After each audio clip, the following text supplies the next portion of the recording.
In the context of the Philippines, will new media platforms have a role in development communication work?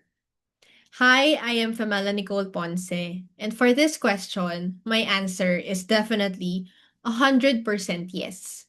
New media platforms already play a huge role in development communications here in the Philippines. And honestly, hindi lang sila may role, they're becoming core tools for DevCom work today. Let me break it down in a way that's easy to understand but still backed by actual studies and literature I researched for this specific question. First, new media helps us reach communities that traditional media cannot fully cover. As we all know, the Philippines is literally an archipelago. May mga lugar na mahina ang radio signal, limited ang access to print, or matagal bago makarating sa isang lugar yung specific information. Pero with the internet, podcast, ebooks, even Facebook Live, and mobile learning tools, information can definitely travel much faster. According to the Digital 2024 Philippines report, 86% of Filipinos are online, and we spend around 9 hours per day on the internet, one of the highest in the world to be exact. Karamihan nga sa atin, tawag na natin sa mga sarili natin ay chronically online tayo. So if DevCom is about getting vital information to people, new media is honestly the most powerful way to do that right now. Mas mabilis, mas mura, and definitely mas malayo ang reach. Now, new media supports participation also, which is the heart of DevCom. Sabi nga sa book natin, or sa modules natin, DevCom is not just about informing people.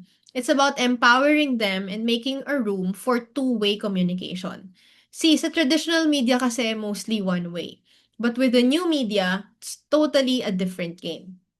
Platforms like Facebook Live, Community Messenger, Viber groups, public comment sections, podcasts na may Q&A section, or even the LGU Facebook pages.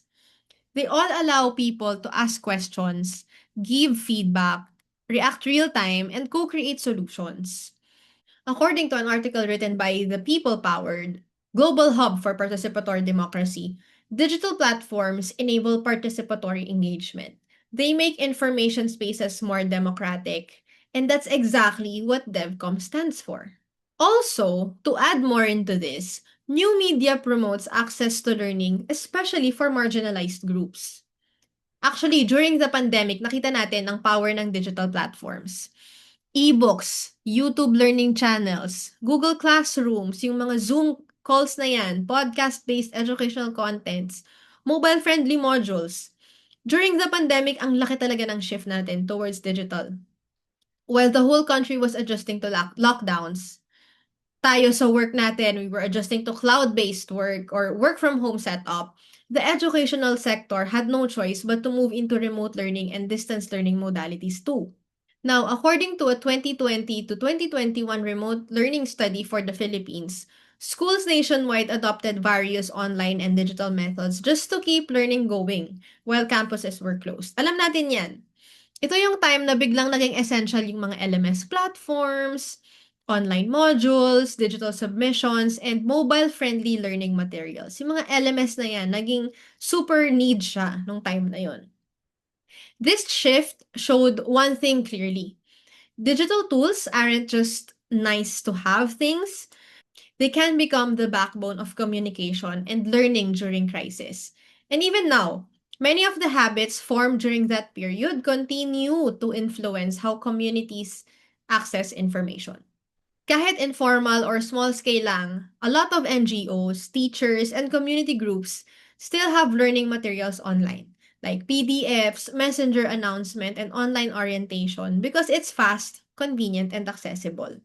See, ngayon, yung mga teachers kasama na sa mga group chat ng mga students. Before sa amin, sa time namin, students lang ang may group chat. Wala, hindi kasama yung mga teachers. But now, kasama na rin just so that information dissemination can be faster.